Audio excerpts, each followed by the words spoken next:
बिस्मिल्लाहिर्रहमानिर्रहीम। अस्सलाम वालेकुम नादरीन, आप यूट्यूब चैनल देख रहे हैं। मैं इमरान खान हूँ। नादरीन, सबसे पहले तो जो इंसिडेंट हुआ लाहौर में 2 ख़वातीन के साथ ज़्यादती वाला, उस इंसिडेंट से बात का आगाज़ करते हैं। मेरे पास और भी कुछ ख़बरें हैं, वो ख़बरें भी मैं आप तक पहुँचाता हूँ। इसमें जो लड़के अभी पकड़े गए हैं ना, उनमें 3 लड़कों के नाम मैं जानता हूँ, और जहाँ से ये लड़के पकड़े गए और जिस तरह इन्होंने गिरफ़्तारी दी और जिसने इस गिरफ़्तारी में किरदार अदा किया, अब आहिस्ता आहिस्ता कहानी खुलकर सामने आ रही है, क्योंकि लोग राब्ते करना शुरू हो गए हैं। ये जो लड़के हैं, इनके पहले नाम आप सुन लें। एक का नाम सिकंदर है, एक का नाम हसन है और एक का नाम रज़ा डार है। ये 3 लोगों का नाम तो मैंने आपको बता दिया। रज़ा डार जो है, ये इसहाक डार का नवासा और अली डार का भांजा है। यानी ये नवाज शरीफ फैमिली का रिश्तेदार भी है। इसकी फैमिली के साथ तस्वीरें भी हैं। वो ख़वातीन ने बताया भी है कि ये साबिक़ वज़ीर आज़म के साथ, बाकी लोगों के साथ इनकी काफ़ी तस्वीर हैं, और वह तस्वीर इन्होंने उन्हें दिखाकर मुतासर करके पाकिस्तान में बुलाया था दिहाड़ी लगाने के लिए कि इनसे हम पैसे निकलवाएंगे। अब हुआ ये कि ये जो बाकी लड़के 3 गिरफ़्तार हुए हैं रज़ा डार के अलावा, वो जिन लड़कों के साथ मौजूद थे उनमें से कुछ ने मेरे साथ रब्ता किया। अब वो कुछ चीज़ें उन्होंने मुझे बताई हैं जो बड़ी इंटरेस्टिंग है। जो हकायक है वो अब मैं आपके सामने रखता हूँ। एक तो ये जो कहानी सुनाई जा रही है ना, कुछ टाउट्स आ गए टीवी पे, जनाब बड़ा कमाल, पंजाब पुलिस ने ये कर दिया, उनके पास ट्रैक एंड ट्रेस का एक सिस्टम है, उन्होंने इस तरह करके किया, उस तरह करके किया। ये ऐसा नहीं है। ये मामला ये है कि वो जब लड़कियों का रब्ता करवाया गया उनके माँ बाप से, एक तो उनके साथ जो जुल्म सितम हुआ वो तो सारा रिकॉर्ड का अब हिस्सा है, और ताकतवर लोगों के कहने के ऊपर जो दफ़ा 164 का बयान है उसको सील कर दिया गया है। वो ख़वातीन जो कुछ बताकर गई हैं वो चीज़ सील कर दी गई है, और अब केस को दबाने की कोशिश की जा रही है, क्योंकि इसके पीछे शरीफ ख़ानदान का, क्योंकि बीच में नाम आ गया है, उनके लोगों का नाम आ गया, लिहाजा आपको पता है, आइडिया आपको है कि फिर क्या होता है। देखिए ना, इसहाक डार का दफ्तर तो इस्तेमाल हुआ वीज़ों के लिए, और वहीं से ये कहानी शुरू होती है। जब वो लड़कियों ने अपने वालिदैन से रब्ता किया तो वो जो डच लड़की थी उसने अपनी ज़ुबान में कोई कोड बताया वालिदैन को, और उन्होंने फिर रब्ता किया एम्बेसी के साथ। मामलात बड़े गर्म हो गए, फौरी तौर पे सिस्टम मुतहर्रिक हो गया, और फिर अली डार ने मुबैना तौर पे रब्ता किया उन लड़कों से। अब ये बात उन लड़कों की है जो लड़के गिरफ्तार हुए, और उन लड़कों ने ये बात अपने दोस्तों को बताई, अपने करीबी लोगों को बताई, और वहीं से उठकर वो फिर बाद में गिरफ्तारी देने के लिए भी गए। और उस वक्त भी अली डार उनसे राब्ते में था, जो इसहाक डार का बेटा है और जो इस वक्त पंजाब के अंदर एक मिनिस्टर भी है। तो अली डार ने राब्ता किया इन लड़कों को कि मुझे एग्जैक्ट लोकेशन अभी भेजो उस जगह की, और तुम फौरी तौर पे वहां से निकलो। तो उन लड़कों को अली डार साहब ने मुबैना तौर पे वहां से निकाला, और वहां पे जो लोकेशन है वो भी मंगवाकर पुलिस को दी। फिर पुलिस जब वहां पे पहुंची तो वहां सिर्फ लड़कियां थी, उनको बाजियाब करवा लिया गया। बस सादी बात यह है, लड़कियां इस तरीके से बाजियाब हुई हैं। वो लड़के वहां पे नहीं थे, पुलिस ने कहा जी हमें बंदे चाहिए। फिर उनमें से एक लड़के को अली डार का फोन आता है, और अली डार उस लड़के को कहते हैं कि यार कोई बंदा फिर तैयार करो अपनी जगह पे जो ये इल्ज़ाम अपने सर के ऊपर ले ले, तो तुम्हारी बचत है। और वो बेचारा इधर उधर फ़ोन शून करता है, भाग दौड़ करता है, बेचारा तो नहीं है, जालिम लोग हैं, तो उसको कोई बंदा नहीं मिलता। तो दोबारा अली डार का रब्ता होता है, तो वो कहता है यार तुम फ़ौरन जाओ और जाके एसएसपी तौकीर को मिलो, और फिक्र ना करो, ठीक हो जाएगा सब कुछ। अब जो होना था वो हो गया है, जाओ जाकर एसएसपी तौकीर को मिलो। भागने दौड़ने का फ़ायदा कोई नहीं है, जाकर वहाँ पर गिरफ्तारी दो, हम मामलात को देखते हैं, मामला ठंडा हो जाएगा। बहरहाल जो भी यकीन दहानी करवाई अली डार ने बहला फुसला के उस लड़के को, अब मैं उसका नाम नहीं बताऊंगा इस वक्त आपको, ये जब कोई मुझे चैलेंज करेगा तो फिर मैं चीज़ें सामने रखूंगा, मेरे पास सबूत है इन सारी बातों के, क्योंकि जिसने मुझे बताया उसने ये कहा मुझे, तो मैं ये बता रहा हूँ, और ये मुबैना तौर पे है जिस तरह मुझे बताया गया। और उस बंदे ने बताया, जो बंदा साथ मौजूद था जब वो लड़का उठ के गिरफ्तारी देने के लिए गया, और वो लड़का रो पिट रहा था, उसने सारा कुछ बताया। उसने कहा जनाब मेरा उस तरह का कसूर नहीं है, ज़्यादा कसूर उसका रज़ा डार का है जो इसहाक डार का नवासा है, यानी ज़्यादा कसूर इसहाक डार के नवासे का है। और वो तो अड़ गया था कि मैंने बहुत ज़्यादा पैसे इन लड़कियों से लेने। वो लड़कियां कह रही थी अच्छा ठीक है हम $1-2 लाख दे देते हैं, लेकिन वो कहता था नहीं जी मैंने तो इनसे $3 मिलियन लेने हैं। पहले 3 मिलियन पे अड़ गया, फिर और पैसे कम हो गए, फिर 15 मिलियन के ऊपर, 1.5 मिलियन के ऊपर कोई बातचीत हो गई। तो वो कहानी एक अलग है, वो लेन देन का तो मामला नहीं है। मामला तो असल ये है कि इंसानियत की तजलील की गई है, बड़ा जुल्म हुआ है, जबर हुआ है और ज़्यादती हुई है 2 ख़वातीन के साथ, जो पाकिस्तान की शहरी भी नहीं है, और पाकिस्तान का इमेज ख़राब हुआ है इस केस की वजह से। तो अली डार साहब का ये रोल अभी तक, यहाँ तक तो पता चला है, बॉस के बारे में अभी तक नहीं कोई बता रहा। यानी बॉस के बारे में एक कहानी मार्केट में फ्लोट की जाएगी आने वाले वक्त में कि ये बॉस कोई तीसरा चौथा आदमी है। कई लोग जो है वो ये दावा कर रहे हैं कि बॉस जो है वो भी शरीफ खानदान का बंदा है, लेकिन बॉस के बारे में ये दावा किया जा रहा है कि वो कोई अलग आदमी है। कहानी अभी मार्केट में आ जाएगी, लेकिन असल बात यह है कि उसको गिरफ्तार करके सामने लाया जाए। अब बंदे अरेंज किए जा रहे हैं इस तरह के जो आकर ये इल्ज़ाम अपने ऊपर लें। कहानी जो नहीं आएगी ना, वो पता क्या आएगी, मैं आपको बता देता हूँ कि जनाब ये जो लड़के हमने गिरफ्तार किए हैं ना, ये कहानी मैं आपको बता रहा हूँ जो तैयार हो रही है, और बाकायदा एक जगह बैठ के कहानी तैयार हुई है कि ये जो लड़के अभी गिरफ्तार हमने किए हुए ना, इनका इतना बड़ा किरदार नहीं है, इनका तो लेन देन का मामला था, तो ये तो रिकवरी करना चाहते थे, तो इन्होंने कुछ लोगों को बुलाया ख़वातीन पे सख्ती करने के लिए, ये वहाँ से चले गए। ख़वातीन के साथ पता नहीं उन लोगों ने क्या किया, वो जो भी उन लोगों ने ख़वातीन के साथ किया उसमें इन लड़कों का कोई किरदार नहीं है। अब ये कहानी इस तरह ट्विस्ट देने की कोशिश की जाएगी। ख़वातीन को ख़रीदने की भी कोशिश की जा सकती है, बहुत मुमकिन है इसके लिए भी कोशिश की जाए, लेकिन बॉस के बारे में अभी तक कोई नाम सामने नहीं आया। और ये लड़के गिरफ्तारी से पहले जहां मौजूद थे वहां मेरा किसी से रब्ता हुआ, और पहले कहा गया अपनी जगह बंदा तैयार कर लो, फिर कहा गया जाके एसएसपी तौकीर से मिल लो, थोड़ा बर्दाश्त करो, मामला जो हैं वो हल हो जाएंगे, कुछ नहीं होता तुम्हें, तो ये मामला ठंडा हो जाएगा आहिस्ता आहिस्ता। अब एक और खबर मेरे पास ये है कि इन लड़कों में जो एक कमज़ोर लड़का है निस्बतन, जिसके पीछे आने वाला कोई नहीं है बाद में, मुझे एग्जैक्टली उसका नाम पता है लेकिन मैं फ़िलहाल किसी वजह से नाम नहीं ले रहा।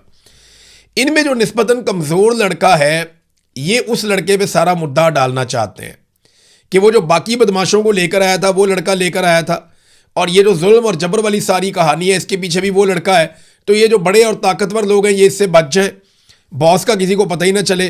तो अब ये कहानी इस तरफ को जा रही है, देखते हैं आने वाले वक्त में इसके अंदर और क्या निकलता है। ये वो तफसीलात हैं जो अब मेरे पास थी, मैंने आपके साथ शेयर कर दी हैं। बहुत सारी चीज़ें और भी हैं, लेकिन ये केस खराब हो जाएगा। पुलिस जो कर रही है ना, वो जो जो करती चली जाएगी वो बाहर निकलता जाएगा, क्योंकि बहुत सारे लोग अब हमारे साथ राब्ते में हैं और वो बता रहे हैं कि यहाँ पे क्या ज्यादती और क्या जुल्म हो रही है। वो भी उन्होंने बताया कि जिस किस्म की वीडियोज़ है, वो 2 लड़कियों के जो बयानात हैं, वो जो उनका दफ़ा 164 का बयान है, ये सारी चीज़ें अगर मंजर आम पे आ जाएँ तो भूचाल आ जाएगा। नाज़रीन, ईरान के अंदर एक बड़ी डेवलपमेंट आपको पता है हो रही है। शहीद आयतुल्लाह अली ख़ामनाई की शहादत के बाद अब उनकी तदफीन का मरहला आ गया है। देखिए, शहीद हुए थे वो आज से कई महीने पहले, 28 तारीख थी फरवरी की, जब अमेरिका ने अटैक किया था।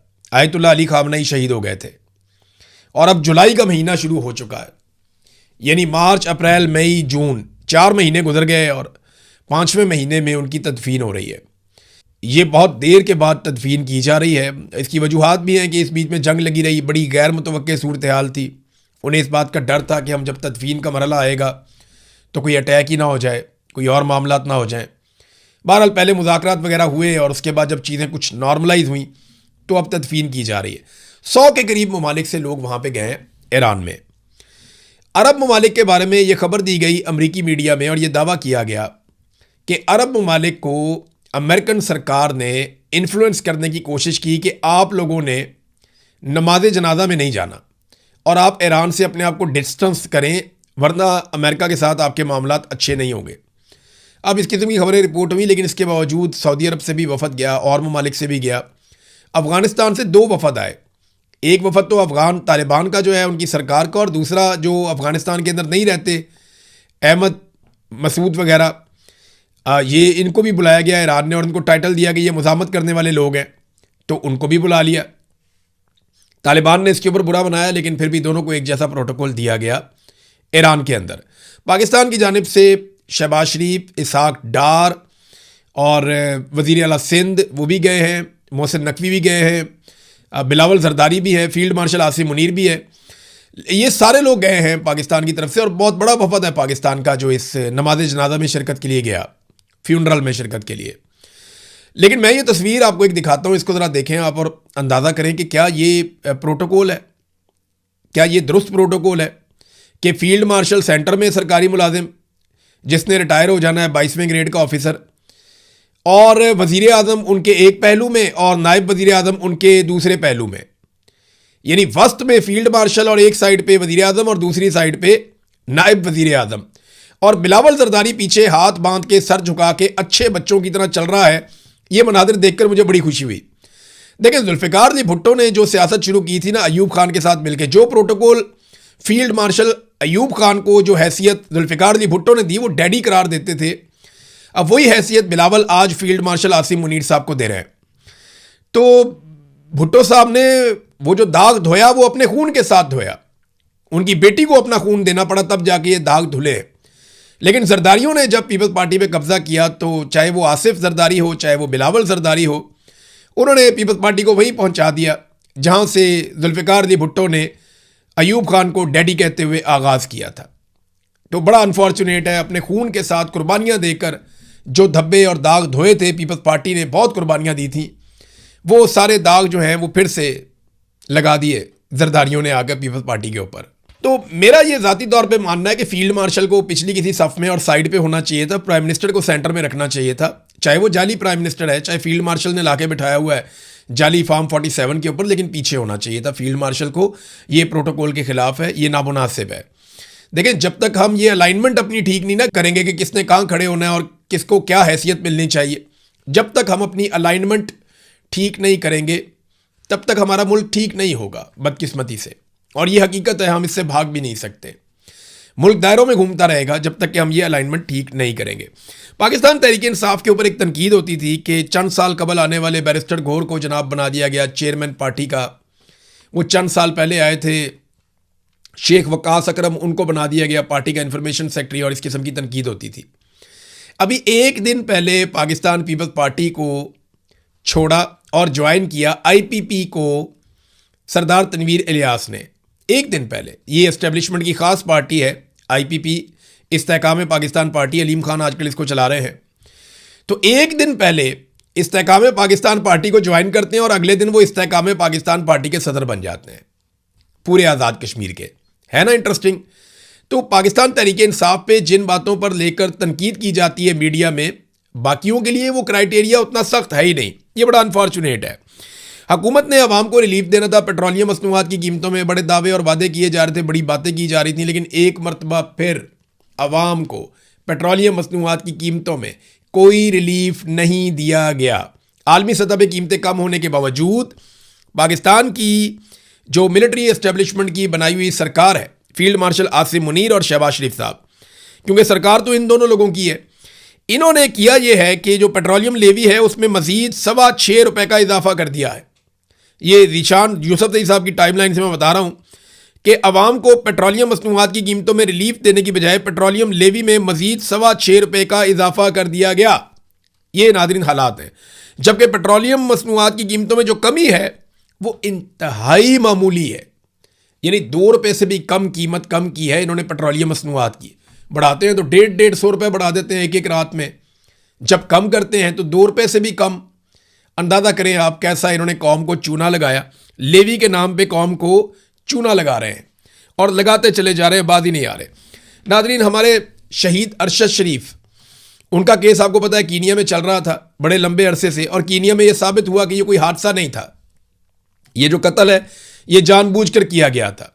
शहीद अरशद शरीफ की फैमिली कोशिश कर रही है कि किसी तरह उन्हें इंसाफ मिले। कीनिया में जो लोग कातिल हैं, जिनके हाथों से बंदूकें चली हैं, वहाँ तो इंसाफ मिले। जो इस कत्ल के पीछे है, जिनके पाकिस्तान में नाम लिए गए, चले वहाँ इंसाफ मिलने में ताख़ीर हो सकती है तो कीनिया में तो काम शुरू हो। लेकिन कीनिया की सुप्रीम कोर्ट ने पाकिस्तानी सहाफ़ी अरशद शरीफ की हलाकत के ज़िम्मेदार पुलिस एहलकारों के खिलाफ फौजदारी कार्रवाई का हुक्म देने की दरख्वास्त मुस्तरद कर दी। अदालत ने अपने फैसले में वादे किया है कि अदालतें डायरेक्टर ऑफ पब्लिक प्रोसिक्यूशंस को ये हदायत नहीं दे सकती कि वो कब या आया किसके खिलाफ फौजदारी मुकदमा कायम करें, उनका टेक्निकल मामला है। तो उन्होंने कहा जी हम ये हुक्म जारी नहीं कर सकते। लेकिन क्योंकि पिछली अदालत ये कह चुकी है कि, और ये फैसला आ चुका है कि शहीद अरशद शरीफ का जो कत्ल है वो कत्ल है और वो जानबूझकर मारा गया है, वो पहचान ना आने का कोई मामला नहीं है। या कोई मिस्टेक नहीं है, कोई गलती से वो काम नहीं हुआ, वो जानबूझकर किया गया था। तो मकामी मीडिया में जो खबरें शाये हुई उनमें अरशद शरीफ की अहलिया जवेरिया सदीक की, क्योंकि वो ज़्यादातर इस मामले को देख रही थी, तो उन्होंने सुप्रीम कोर्ट से रुजू किया था पिछले फैसले के कुछ हिस्सों पर, लेकिन सुप्रीम कोर्ट से उन्हें वहाँ पे इंसाफ नहीं मिला।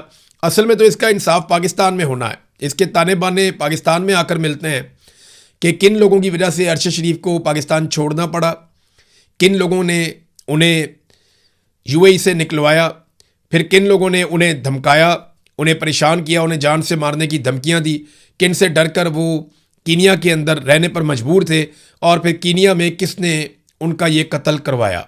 और पाकिस्तान में बाद में प्रोपेगेंडा भी किया गया कि जनाब ये तो गलती से कत्ल हो गया। ये बड़ा अनफॉर्चुनेट है कि अभी तक इंसाफ नहीं हुआ, लेकिन एक दिन इस केस में इंसाफ ज़रूर होगा, ये आप याद रखिएगा। नादरीन, जो ईमान मज़ारी और हादी अली चट्ठा का केस है उसमें भी एक डेवलपमेंट हुई है। ये पिछले कई महीनों से यानी जनवरी से इनको पकड़ा हुआ है और इनको छोड़ ही नहीं रहे। ईमान मज़ारी और हादी अली चट्ठा का कसूर जो है वो एक ट्वीट का है और 17 साल तक की इनको सज़ा सुना दी गई है। अब ईमान मज़ारी और हादी अली चट्ठा की सज़ा मुअत्तली दरखास्तें सुप्रीम कोर्ट ने आखिरकार 6 जुलाई को समाअत के लिए मुकर्रर कर ली हैं। सुप्रीम कोर्ट ने 12 मई को इस्लामाबाद हाई कोर्ट को हदायत दी थी। ये 12 मई, अब आप याद रखें, मई का महीना पूरा गुजर गया, जून का महीना पूरा गुजर गया और अब जुलाई आ गया।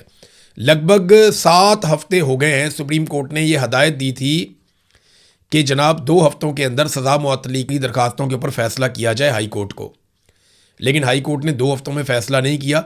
7 हफ्ते गुजर गए हैं और अब दोबारा से ये केस सुप्रीम कोर्ट में लगने जा रहा है। जजेज वो पहले वाले नहीं हैं, थोड़ी बेंच में तब्दीली है। 3 रुकनी बेंच पीर वाले दिन सुनेगा। तो मैं उम्मीद करता हूँ कि पाकिस्तान की ये बेटी ईमान मज़ारी और हादी अली चट्ठा ये दोनों रिहाई पा के बाहर आ जाएंगे। इन्होंने कमज़ोरों के लिए बहुत आवाज़ उठाई है, तो सारे पाकिस्तान को इनके लिए ज़रूर आवाज़ उठाते रहना चाहिए। अब तक के लिए इतने, अपना ख्याल रखिएगा, अपने इस चैनल का भी। अल्लाह हाफ़िज़।